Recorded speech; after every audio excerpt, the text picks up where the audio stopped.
Bonsoir à toutes et à tous, bienvenue dans Du Grain Mot, nous sommes ensemble jusqu'à 19h. Ce soir, y a-t-il une extrême droite européenne ? C'est un attelage surprenant que les électeurs autrichiens risquent de confier le pouvoir exécutif d'ici quelques jours. Le 22 mai aura lieu le second tour de l'élection présidentielle. Au premier tour fin avril, c'est le candidat du FPÖ, formation d'extrême droite, qui est largement arrivé en tête. 35% des suffrages pour Norbert Hofer, loin devant un candidat soutenu par les écologistes. Alors si Hofer l'emporte dans 10 jours et devient président de l'Autriche, il devra partager le pouvoir avec un Premier ministre social-démocrate. Le précédent chancelier vient de démissionner, mais son successeur sera de la même couleur politique, puisque les sociodémocrates, battus à plate couture à la présidentielle, sont toujours majoritaires au Parlement. Attelage surprenant donc et pourtant pas inédit. La gauche autrichienne a déjà gouverné dans le passé avec le FPÖ, les conservateurs aussi d'ailleurs, ce qui avait valu à l'époque à l'Autriche d'être sanctionné par l'Union européenne. En France, le Front National est particulièrement attentif à cette actualité, d'abord pour son caractère potentiellement exemplaire à un an de la présidentielle, mais aussi parce que la formation autrichienne est son principal partenaire au sein de l'Alliance européenne pour la liberté, le groupe politique que Marine Le Pen est parvenue à former en juin 2015 au Parlement européen. Au-delà des cas français et autrichiens, c'est toute une dynamique nationale populiste qui semble enclenchée depuis quelques années en Europe, du Royaume-Uni à la Grèce, en passant par les Pays-Bas, le Danemark, l'Allemagne. Mais s'agit-il d'une poussée unitaire ? Y a-t-il une extrême droite européenne ? C'est notre sujet du jour.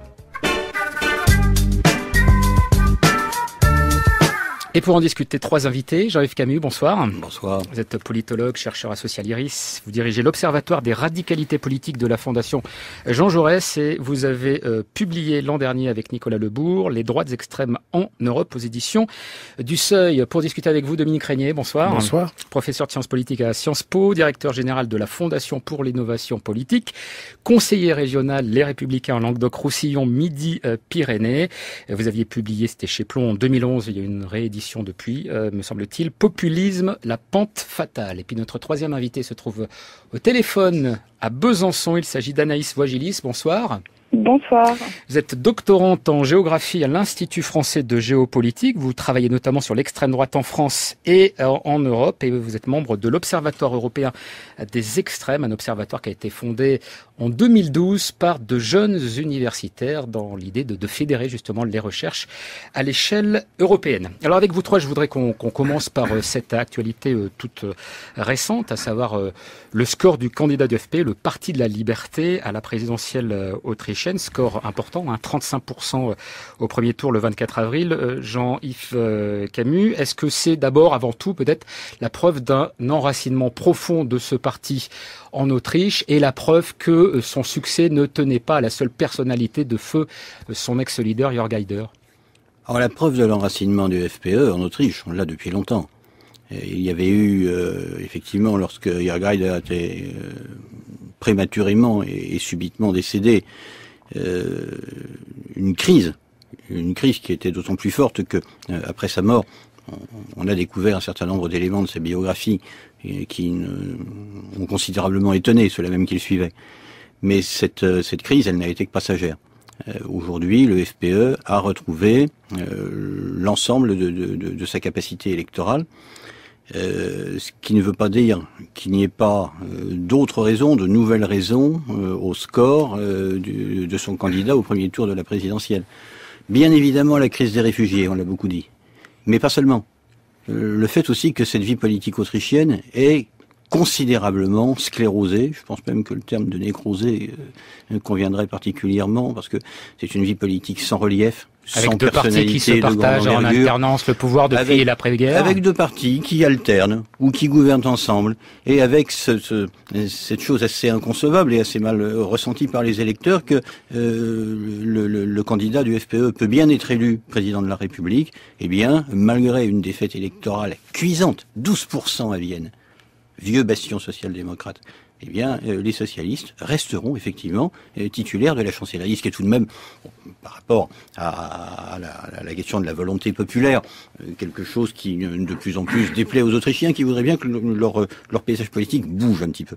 Alors prenons justement pour hypothèse un résultat le 22 mai, au soir du 22 mai, et le candidat donc populiste Norbert Hofer qui est élu à la présidence de la République autrichienne. Est-ce qu'il faudrait considérer ça, Dominique Régnier, comme une sorte de tournant historique en Europe, ou ça serait simplement un pas de plus dans cette poussée de l'extrême droite dans différents pays européens? Alors bon, d'abord ce serait pour moi un pas de plus d'un mouvement qui depuis la fin des années 80 s'amplifie chaque année qui passe, touche presque tous les pays, quelques-uns au début, presque tous aujourd'hui, avec une force de plus en plus grande. Ils sont tous installés, ancrés. Il y a quelques disparitions, mais c'est plutôt l'installation et la montée en puissance. Le dernier invité, c'est l'AfD, Alternative für Deutschland, en Allemagne. Bon, moi, j'aurais une discussion sur la catégorie sous laquelle on va subsumer ces phénomènes-là. Est-ce que c'est de l'extrême droite ? Est-ce que c'est moi je suis plus à l'aise avec la catégorie de populisme parce qu'elle fait droit à un délitement des systèmes nationaux européens, politiques nationaux, qui n'ont pas tous les mêmes défauts ou les mêmes caractéristiques que le système autrichien, mais qui se retrouvent dans des situations très comparables. Avec une espèce d'épuisement assez préoccupante d'ailleurs, assez préoccupant de la fonction démocratique et de l'alternance même. On a mesuré ça, quantifié ça. Les alternances dans tous les pays européens se sont multipliées depuis les années 70. C'est vraiment installé partout. Et cette alternance répétée droite-gauche pour aller vite est une des causes de la montée en puissance de partis anti-système ou d'anti-politique qui récupèrent, moi j'appelle ça l'effet essuie-glace, tantôt les déçus de la gauche, tantôt ceux de la droite, mais qui toujours eux-mêmes prospèrent là-dessus.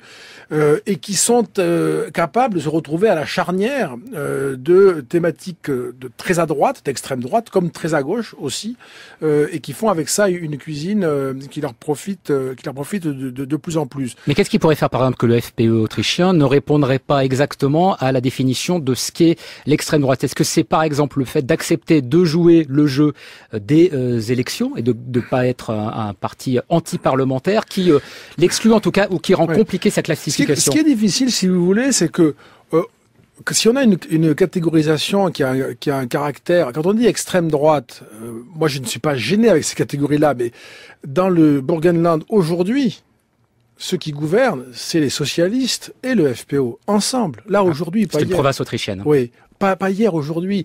Quand on a, si vous voulez, en Slovaquie, on a eu pendant un bon moment, et on a à nouveau aujourd'hui, mais c'était plus net avec le précédent SNS, parti nationaliste slovaque, d'extrême droite, anti-Rome, etc., raciste, enfin, extrêmement, là, on peut dire d'extrême droite pure, mais gouvernant avec les sociodémocrates de Fico, quand on a ce type, si vous voulez, d'alliage, on se dit, mais ou bien la catégorie ne va plus, ou bien il y a une espèce de propagation généralisée qui fait qu'on ne sait plus très bien quel est l'objet pointé. Il ne s'agit pas d'euphémiser un phénomène, de le caractériser. Le côté, si vous voulez, containment, l'extrême droite, vraiment à côté, contenu, etc., ça c'est terminé, déjà fini depuis un moment en Autriche à cause de la droite qui en 2000 avait gouverné avec eux, aussi en Slovaquie, là en Autriche vraisemblablement à nouveau et avec les sociodémocrates. Voilà, donc c'est ça qui a bougé aussi. Alors Anaïs Voigilisson, vous n'avez pas encore entendu. Je crois que vous allez a priori partager ce que vient de dire Dominique Régnier sur cette complexité justement à qualifier et à cataloguer ces différentes formations, alors nationales, populistes. On va voir un petit peu comment on les appelle au cours de la discussion, puisque vous avez publié un article un peu de synthèse justement sur ce que représente l'extrême droite en Europe sur le site DiploWeb. Et vous écrivez notamment ceci: sont des formations qui sont plutôt divisées sur le plan stratégique et idéologique, mais leur force, dites-vous, est que de nombreux commentateurs et responsables politiques les considèrent comme un ensemble uni sous la bannière de l'extrême droite, et que finalement le fait de les catégoriser sous cette même bannière, ça donne plutôt une force à des mouvements qui ne sont pas si cohérents que ça entre eux. En fait, traditionnellement, ce qu'on a tendance à dire, c'est à englober tout le monde sous la détermination et d'extrême droite. Or, si on observe l'ensemble de l'offre politique à l'extrême droite de l'échiquier politique en Europe, on se rend compte qu'il y a quand même différentes catégories de partis. Si vous prenez le Front National en France et l'Union démocratique en Suisse, vous vous rendez compte que ce sont des partis qui n'ont pas la même histoire et donc qui ne vont pas travailler ensemble. Et le travail que nous, on a fait à l'Observatoire européen des extrêmes, c'était de dire qu'il y avait la première catégorie qui étaient les partis qui trouvent leurs racines dans le fascisme et le nazisme, mais qui ont su évoluer, s'adapter et prendre le logiciel des valeurs démocratiques actuelles. Donc dans cette catégorie, on met le Front National, le Vlaams Belang, le FPO, et ce sont des partis qui travaillent ensemble à l'échelle européenne. Dans la deuxième catégorie, on peut mettre des partis qui sont issus plutôt de la droite conservatrice, qui sont xénophobes, eurosceptiques et ethnocentristes. Et là, on mettra plutôt l'UDC ou l'UKIP, ou le Parti du Progrès. Et en la troisième catégorie qu'on met et qui elle ne travaille finalement qu'avec personne au niveau européen, c'est les partis ouvertement nazis ou fascistes, participant quand même au jeu démocratique, que sont le Jobbik en Hongrie ou l'Aube dorée en Grèce.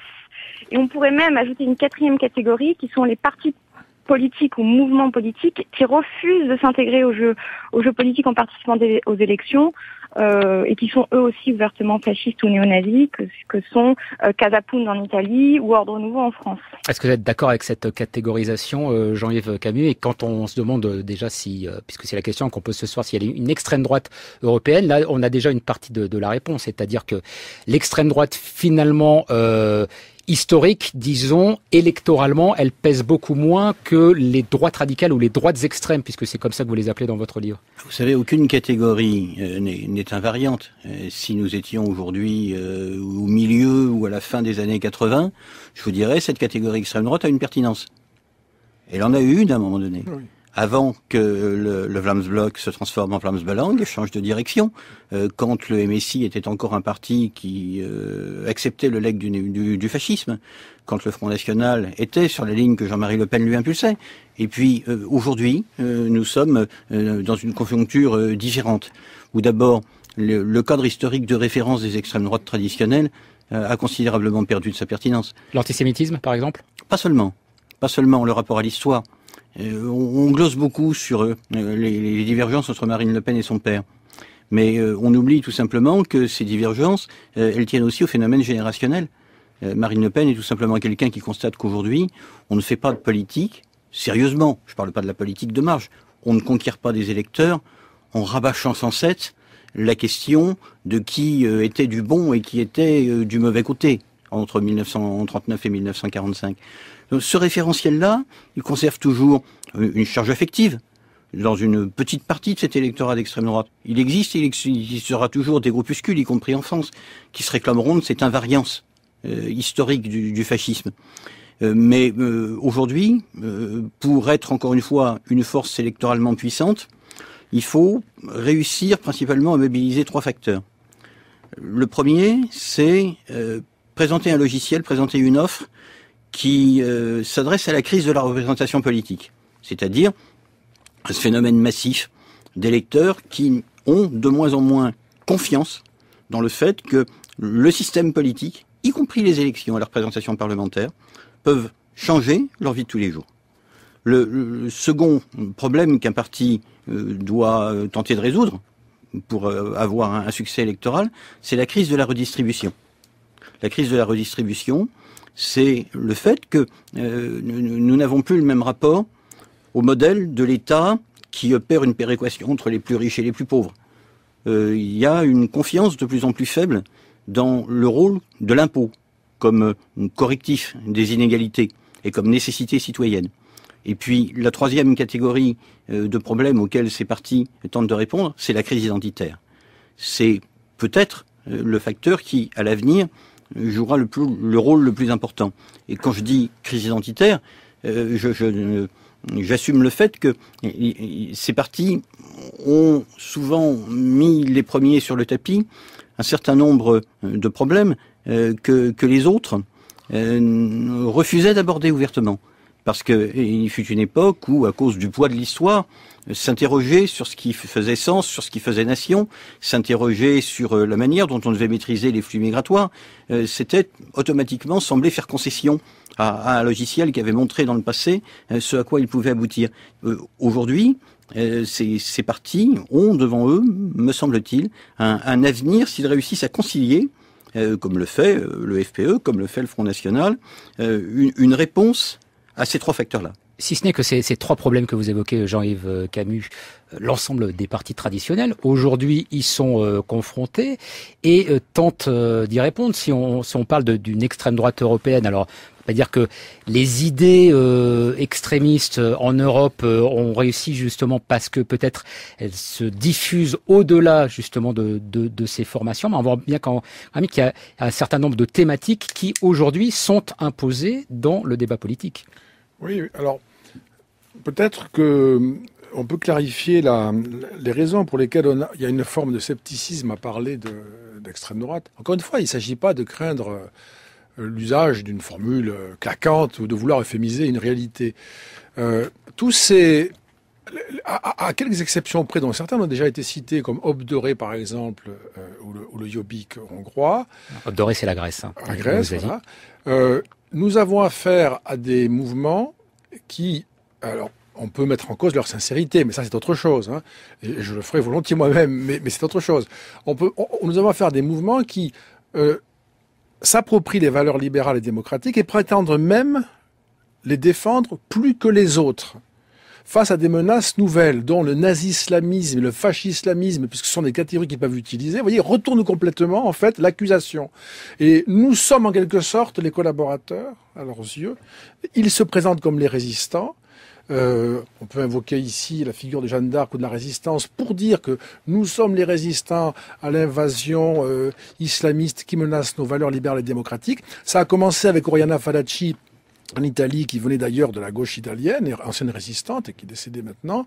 Pim Fortuyn, aux Pays-Bas, est un modèle pur de cela, ancien sociologue, ancien marxiste, sociologue, mort, assassiné des hommes depuis, mais et qui, sur le modèle de la défense des libertés de la démocratie hollandaise et de sa diversité, de sa tolérance, face à ce que représente la menace islamiste, homophobe, etc., sont ces catégories dans lesquelles il est entré. Lui, il se présentait en défenseur du modèle libéral et démocratique. Donc, ce retournement, il a vraiment eu lieu. C'est d'ailleurs ce qui explique, c'est au moins une stratégie efficace, ce qui explique en partie leurs succès électoraux. Moi, j'appelle ça le populisme patrimonial parce qu'il répond d'une part à une vieille revendication, c'est la défense du niveau de vie, classe populaire, etc., et à une nouvelle revendication, la défense du style de vie, où là nous arrivons éventuellement à la crise identitaire, mais aux classes moyennes, etc. Est-ce que ça pourrait constituer un socle idéologique commun à l'ensemble de ces formations? En tout cas, quand vous avez ces deux réacteurs, vous expliquez 35% par exemple pour le FPÖ à l'élection présidentielle autrichienne. Quand vous n'en avez qu'un, la défense du niveau de vie, même en entrant à gauche dans des catégories, dans des formes très populistes d'action, vous arrivez à 10, 12, 15%, mais vous n'arrivez pas à ces puissants mouvements-là qui se retrouvent aujourd'hui à l'interface de ces deux phénomènes de revendication. Et les grands partis de gouvernement, à gauche comme à droite, ont perdu depuis très longtemps, en tout cas depuis 1945, on n'a pas voulu ou n'ont pas su s'emparer de questions qui ont à voir avec le style de vie, que parfois en effet on qualifie d'identitaire, de peur d'être, moi j'ai utilisé le discours qui a été prononcé par le député britannique Enoch Powell en 1968, en avril 1968, où il dit un certain nombre de choses. Il est aussitôt écrabouillé sous une montagne d'insultes et d'oukases, y compris par son propre parti conservateur. C'est le silence, c'est le 21 avril 1968, c'est le silence. Et depuis, aucun parti de gouvernement n'a pris en charge cette dimension-là, à la fois, je dirais, matérielle, le niveau de vie, et immatériel, le style de vie. Anaïs Wajélis, le niveau de vie, le style de vie, vous voyez, vous, d'autres éléments qui peuvent constituer justement ce dénominateur commun à ces droites radicales, peut-être le rejet, ou en tout cas, si ce n'est le rejet, une forte critique des institutions, en particulier des institutions européennes? Oui, il y a une critique certaine des institutions européennes et de ce que ça incarne en fait, c'est-à-dire le sentiment d'un pouvoir désincarné, la perte de capacité d'influencer sa propre vie et les décisions prises par les politiques et l'extrême droite l'extrême droite, droite radicale sort parle d'une perte de souveraineté et traduit en fait dans son discours ce que les citoyens ressentent au quotidien. C'est-à-dire qu'on a des partis de droite et de gauche qui véhiculent des représentations, mais qui s'opposent et qui sont de plus en plus éloignées des représentations que les citoyens ont de leur vie au quotidien. Donc il y a l'Europe et il y a, je pense, aussi le rejet des élites de manière générale, qu'elles soient européennes ou nationales. Cet éloignement d'ailleurs peut-être des représentations, Jean-Yves Camus, est-ce qu'il est aussi vécu dans le vote pour ces formations? C'est-à-dire que est-ce que quand on vote pour le FPE, par exemple en Autriche, puisque je reviens à cette actualité-là, on vote consciemment pour quoi? Pour un parti d'extrême droite, pour un parti de la droite radicale, pour un parti normal, pour un pays comme l'Autriche? D'abord, l'éloignement par rapport aux représentations traditionnelles de la politique, il commence avec l'abstention. Il commence avec l'éloignement massif de toute une partie du corps électoral de différents pays européens par rapport au vote. C'est-à-dire que tout simplement, et on le remarque particulièrement dans la tranche des 18-25 ans, des jeunes qui votent pour la première fois, souvent pour la première fois, il y a tout simplement, quand on les sonde, quand on les questionne, un immense désintérêt. Si vous leur posez la question, il y a des élections dans 8 jours, pour qui allez-vous voter? Cela ne les concerne tout simplement pas. Ils ont à peine en tête les dates du scrutin. Ensuite, si l'on revient à la question que vous posiez, en Autriche, ça dépend. Il y a des Länder autrichiens dans lesquels voter pour le FPE, c'est voter pour un parti qui, traditionnellement, est puissant et ancré, a un référentiel idéologique clair, a longtemps été incarné dans une personne qui a pu être Georg Haider. Je pense par exemple au cas de la Carinthie, qui est un bastion du FPE. Il y a des cas plus récents. Le cas de Monsieur Hofer est très intéressant parce que il est élu du plus petit land autrichien, qui s'appelle le Burgenland, et qui n'a jamais été particulièrement, jusqu'à ces dernières années, un bastion du FPE, mais qui se trouve tout simplement être dans cette partie de l'Autriche qui est limitrophe avec la Hongrie, et qui, par conséquent, a d'autres raisons que la crise des réfugiés pour s'émouvoir de sa proximité avec des pays par lesquels passent des flux migratoires. Parce que c'est aussi la question du dumping social, de tous les gens qui passent la frontière tous les jours pour travailler, de la crainte qu'on a d'un envahissement par le voisin d'à côté où le coût du travail est moins cher et qui viendrait piquer le travail de ce land, par ailleurs quand même plutôt rural.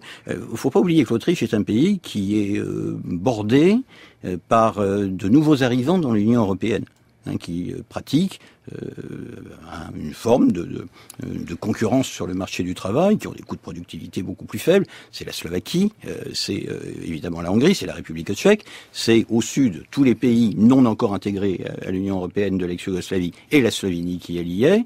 Donc c'est aussi une situation géographique tout à fait anormale, tout à fait exceptionnelle plutôt. Est-ce que ces gens ont conscience qu'ils votent pour un parti d'extrême droite ? En Autriche, le FPE, c'est ce qu'on appelle le troisième camp. Il y a 3 camps dans la politique autrichienne. Celui des sociodémocrates, celui des chrétiens-démocrates et celui des Freiheitliche, qui ne veut pas dire exactement libéral. C'est le camp des nationalistes, chez qui frei, donc libre, signifie aussi libre de toute allégeance avec les repères traditionnels de la société, y compris éventuellement une forme de libre pensée et d'éloignement par rapport à la religion. Alors oui, c'est un vote qui effectivement s'exprime en toute connaissance de cause, même si on constate que le candidat à la présidentielle fait 35%, que la précédente fait 15%, et qu'entre les deux, il y a eu un saut quantitatif absolument énorme. Mais les Autrichiens savent pour qui ils votent. C'est pas uniquement un vote, c'est pas majoritairement un vote de protestation. Et voter pour ce parti il y a quelques années, c'était, et a fortiori envoyer des ministres du FPE dans un gouvernement, c'était quelque chose qui était considéré comme absolument scandaleux et inacceptable au niveau européen. Petit rappel, nous sommes en février 2000, justement. Le FPE vient de rencontrer un certain succès aux législatives. Il y a des ministres et l'Union européenne riposte. Donner une chance à l'Autriche demande aujourd'hui son président au pays de l'Union européenne, mais Vienne était prévenu. L'arrivée de l'extrême droite au sein de son gouvernement allait l'isoler. Dès aujourd'hui d'ailleurs, ses 14 partenaires européens appliquent les sanctions annoncées. La France, l'Allemagne, la Grande-Bretagne, la Belgique, l'Espagne, la Suède et le Danemark suspendent d'ores et déjà tous les contacts bilatéraux avec le gouvernement de Vienne. Maintenant, faut-il aller plus loin pour isoler davantage l'Autriche? Là, en revanche, les Européens sont partagés. On en saura probablement plus vendredi prochain à Lisbonne, lors de la première réunion des ministres européens des Affaires sociales. Il sera intéressant de voir comment se comportent les collègues européens de la nouvelle ministre autrichienne Elisabeth Sickel, du parti de Jörg Haider. Voilà, extrait du journal de France Inter du 4 février 2000. Dominique Régnier, on a l'impression qu'aujourd'hui, si Hofer arrivait à la présidence de l'Autriche, il n'y aurait absolument pas une réaction de cette ampleur au niveau de l'Union européenne. Et peut-être que c'est une impression trompeuse. Non, je pense que l'Europe sera très embarrassée si ça se produit. Il y a une différence importante qu'on peut rappeler. En 2000, c'est aussi une stratégie de la droite chrétienne-démocrate qui veut étouffer le FPE en le faisant rentrer dans le système. Et après tout, c'est une option qui a toujours été considérée comme possible. Et ça a marché en un sens, puisque le FPE s'est effondré électoralement de fait de sa participation au gouvernement. Haider, prudemment, était resté à l'extérieur. Mais ça n'a pas marché non plus, puisqu'Haider a fondé un autre parti qui aussitôt est devenu aussi puissant que le FPE pour le concurrencer, même davantage. Et donc, ce qu'on comprenait, c'est qu'au fond, on pouvait tuer un parti comme ça en le faisant rentrer dans le gouvernement, mais les personnes qui avaient voté pour lui pour exprimer une exaspération, une frustration, elles restaient là avec leur exaspération et frustration et elles les reportaient ailleurs.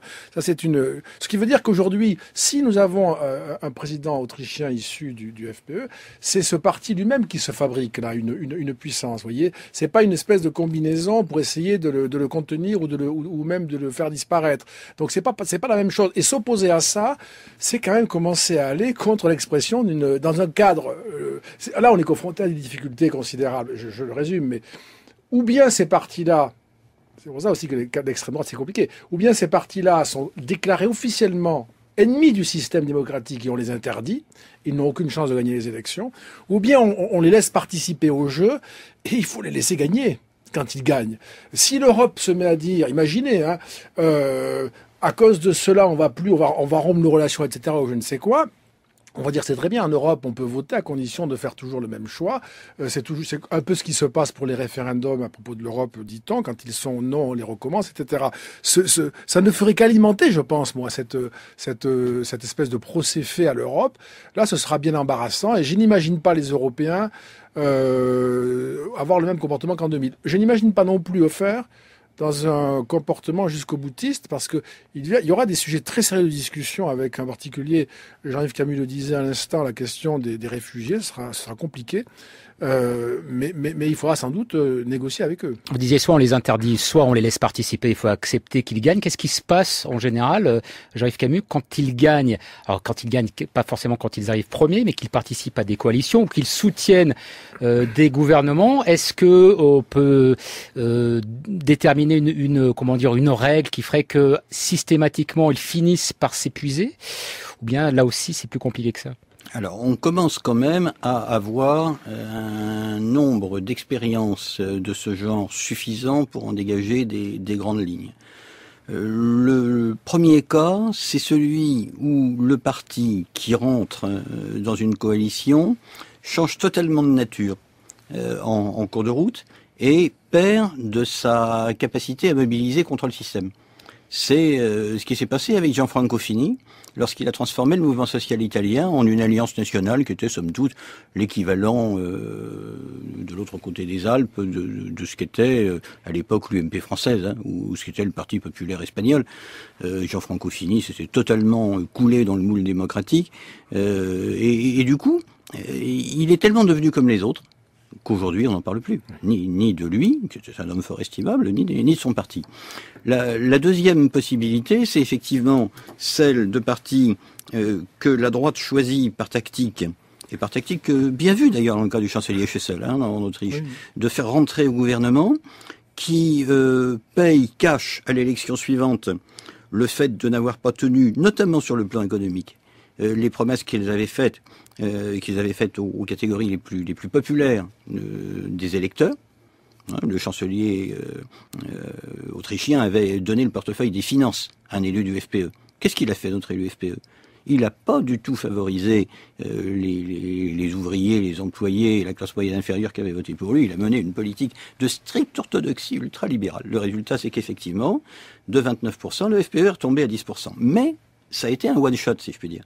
C'est-à-dire que cet effondrement a été suivi par une lente reconstitution du capital électoral. Ça a effectivement pris du temps, mais aujourd'hui, ça n'a finalement rien changé. L'Union démocratique du centre suisse a été associée, après qu'elle ait changé de nature sous la houlette de Christoph Blocher, elle a été associée, et elle est toujours associée au pouvoir.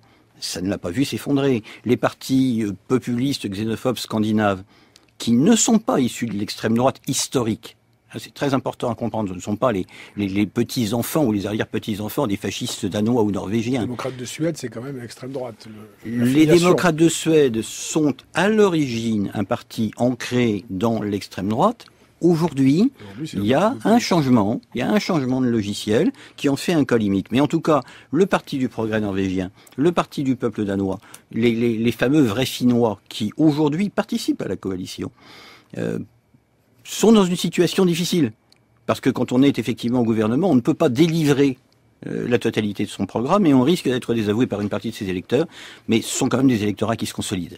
Il y a quand même il y a aussi un lieu plutôt où aujourd'hui les droites radicales sont puissantes, en tout cas sont importantes, c'est le Parlement européen. Ce suite aux dernières élections de 2014. Anaïs Voigilis, il y a aujourd'hui 3 groupes de droite radicale, enfin 3+1, c'est-à-dire 3 qui sont identifiés. L'Europe des nations et des libertés, qu'a réussi à créer Marine Le Pen en juin dernier. L'Europe de la liberté et de la démocratie directe, les conservateurs et réformistes européens, et puis un groupe des non-inscrits dans lequel on retrouve justement les représentants du parti Jobbik hongrois et d'Obdoré grec.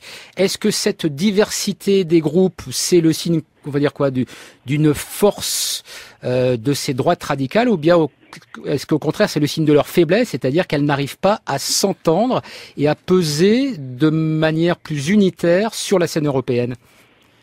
Je crois que c'est un signe de leur divergence surtout, c'est-à-dire que et c'est ce qu'a rappelé Jean-Yves Camus à l'instant en disant que certains partis n'avaient pas de racines, ne trouvaient pas leurs racines dans le fascisme, l'histoire fasciste ou nazie, et c'est pour ça que vous avez l'UKIP en Grande-Bretagne ou d'autres partis de membres d'Europe et de la liberté et de la démocratie, du groupe Europe de la liberté et de la démocratie, qui refusent de s'allier avec le Front National parce que il dénonce son fond qu'il juge trop antisémite, il dénonce l'histoire du parti.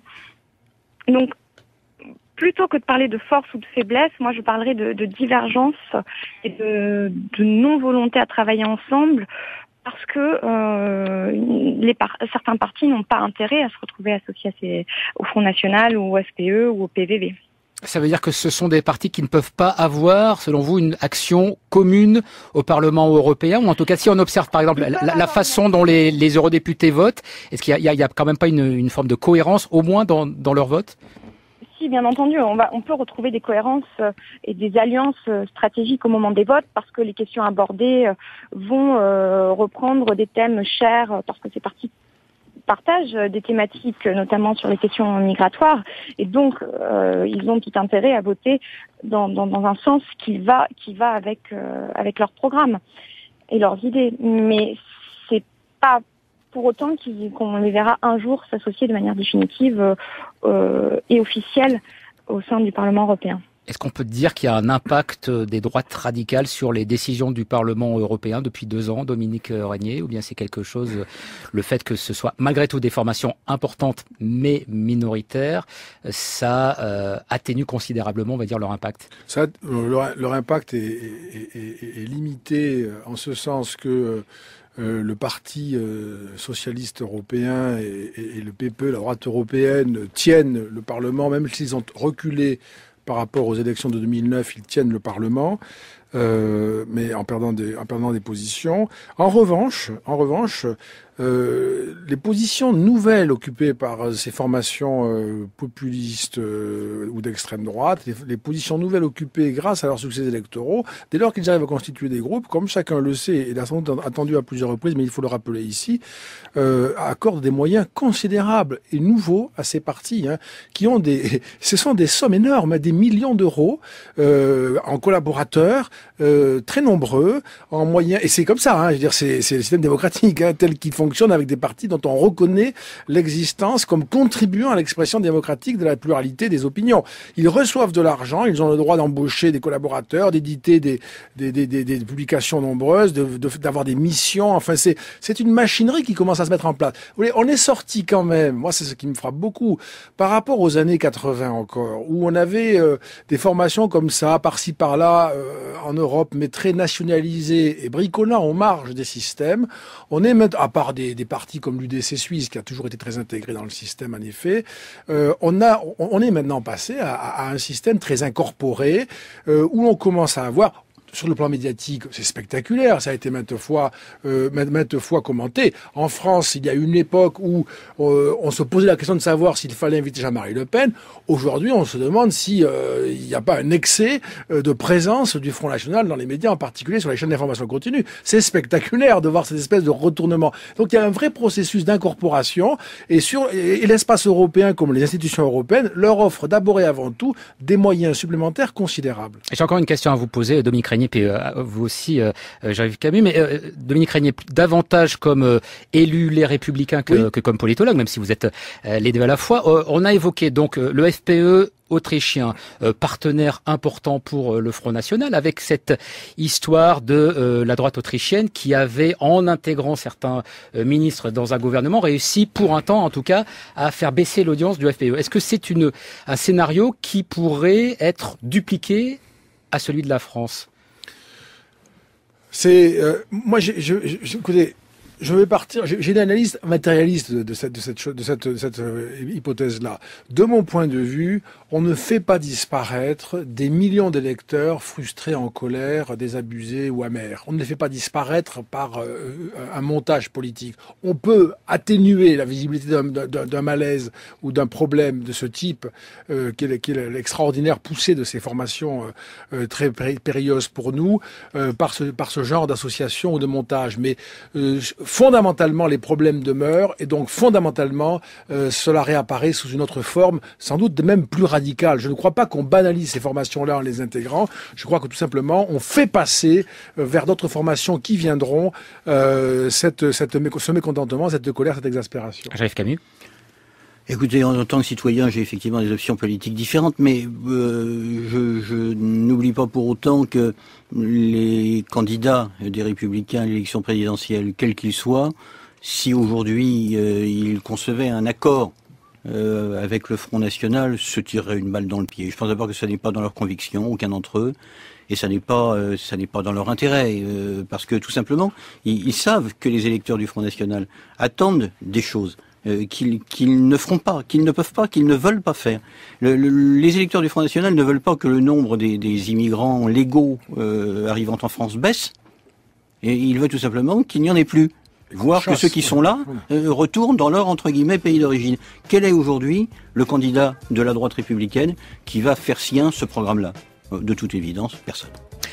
Merci Jean-Yves Camus, Dominique Régnier et Anaïs Voigelis d'avoir participé à cette discussion. Je renvoie à votre ouvrage, Jean-Yves Camus, avec Nicolas Lebourg, Les droites extrêmes en Europe, aux éditions du Seuil, Populisme, la pente fatale, chez Plomb, réédité en poche, chez Fayard, Pluriel, 2013. Ah bah vous me l'avez amené. Merci beaucoup Dominique Régnier.